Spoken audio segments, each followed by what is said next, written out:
teman-teman Persekutuan Semanasi dan Bu Maria. Perkenalkan, nama saya Kasita Stefani Margarita Ompusunggu, bisa dipanggil Kasita. Saya alumni SMA 1 Singosari, angkatan 2022. Kali ini saya berkesempatan untuk membagikan sebagian kecil renungan pada kita semua. Kiranya renungan ini bisa menjadi berkat bagi kita semua. Untuk itu, mari kita bersatu di dalam doa. Ya Tuhan, terima kasih ya Tuhan atas berkat-Mu pada saat ini ya Tuhan, karena Engkau memberkati hari-hari kami dengan baik, hingga kami bisa ya Tuhan, untuk melakukan segala sesuatunya seturut dengan kehendak-Mu ya Tuhan. Kita mau mendengarkan renungan pada kali ini, kiranya Engkau siapkan hati dan pikiran kami, agar kami bisa mendengarkan firman-Mu dan terutama menjalankannya, agar bisa menjadi berkat bagi banyak orang dan terutama kemuliaan bagi nama-Mu. Di dalam nama Tuhan Yesus Kristus, siapkanlah hati dan pikiran kami. Haleluya. Amin. Tema renungan yang akan saya bawakan kali ini yaitu bertajuk menjauh dari Tuhan hanyalah kesia-siaan. Teman-teman semua pasti di antara kita ini pernah berbuat dosa, dan dosanya ini membuat kita itu berkesinambungan terus-menerus dengan dosa ini. Maksudnya itu kayak dosa ini tuh membuat ketagihan dalam diri kita. Jadi kita berbuat dosa, terus mencoba berhenti, berbuat lagi, mencoba berhenti, berbuat lagi. Jadi salah satu contohnya itu, aku pengen coba-coba ini deh, penasaran aja, aku pengen coba-coba aja. Karena apalagi kita itu anak muda, suka banget mencoba hal-hal baru. Ketika coba, kok lama-lama kayak ketagihan, coba dikit lagi deh, dikit, lama-lama jadi bukit, keterusan. Hingga pada satu titik itu, kita merasakan penyesalan, kayak ya Tuhan, saya sudah berdosa, saya sudah melakukan dosa ini terus-menerus, ampunilah saya ya Tuhan. Ketika sudah meminta pengampunan pada Tuhan, gak lama kita buat dosa itu lagi. Jadi kita minta ampun, berbuat dosa lagi, minta ampun, berbuat dosa lagi. Jadi kayak minta ampun, kumat gitu. Teman-teman, sebenarnya banyak faktor yang mempengaruhi kita ini jatuh ke dalam dosa. Apalagi faktor dari lingkungan sekitar kita. Mungkin di antara teman-teman ini banyak pergumulan yang teman-teman sedang hadapi, karena pengalaman hidup yang kita hadapi itu di antara kita itu pasti berbeda-beda. Mungkin di antara teman-teman banyak yang sedang bergumul untuk menghadapi sesuatu, teman-teman ini sedang kesusahan, teman-teman sedang berusaha mati-matian untuk mendapatkan sesuatu, ataupun ada hal lain. Hingga pergumulan-pergumulan itu yang mungkin buat teman-teman ini merasakan ada perasaan di mana teman-teman sedang merasa tertekan, sehingga bisa membuat kita itu jatuh ke dalam dosa tersebut. Nah, karena dosa inilah teman-teman, hubungan kita dengan Tuhan itu bisa renggang. Kenapa? Karena dengan adanya dosa-dosa tersebut dan membuat kita semakin tertekan, dan pikiran-pikiran kita menjadi semakin negatif. Karena munculnya pikiran negatif kita itu seperti ini, Tuhan mungkin marah sama saya, Tuhan ya bosan kok sama saya, orang saya melakukan dosa minta ampun lagi, melakukan dosa minta ampun lagi. Ya siapa yang gak bosan dengar itu. Dan saya juga layak mendapatkan kesusahan yang sedang saya alami saat ini akibat dosa saya.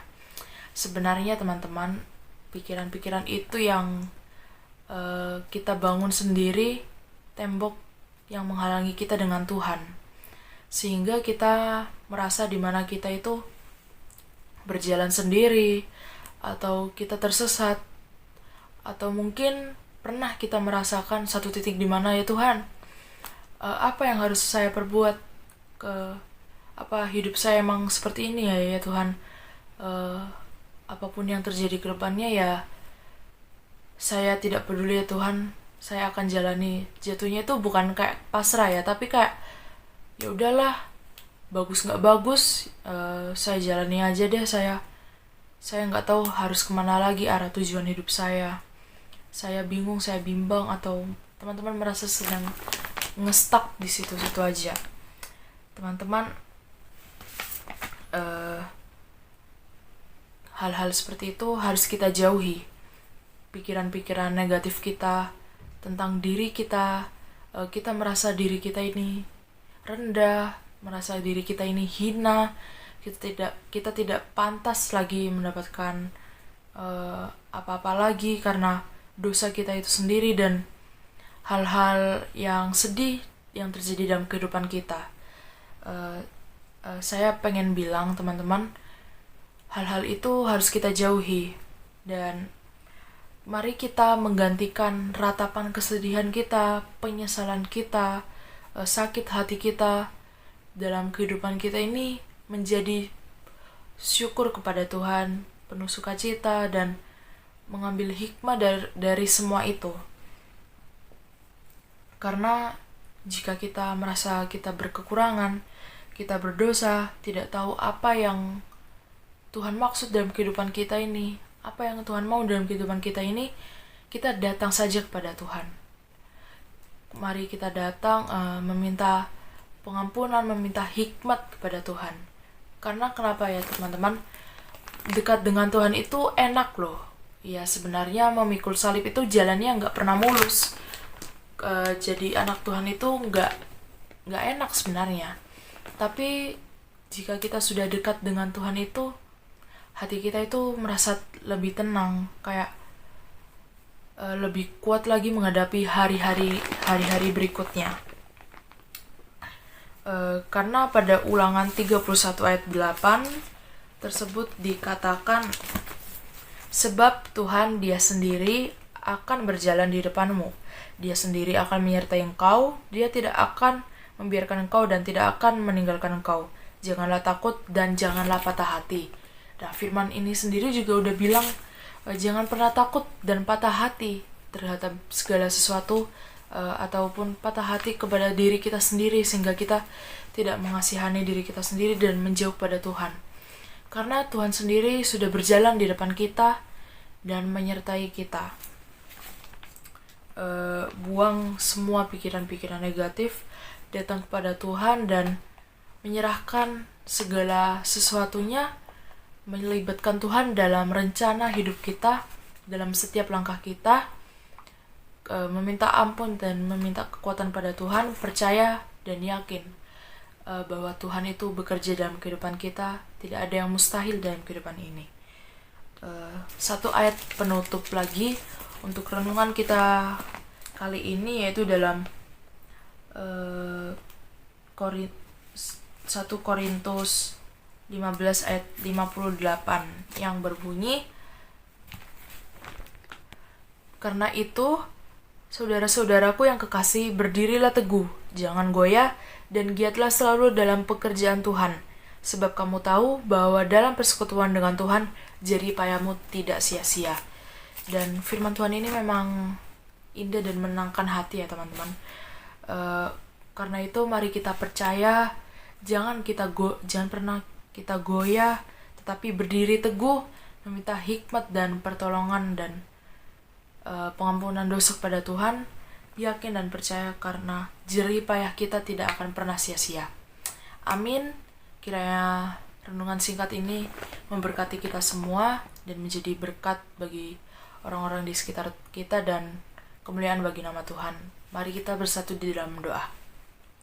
Ya Tuhan, terima kasih Tuhan atas berkat-Mu.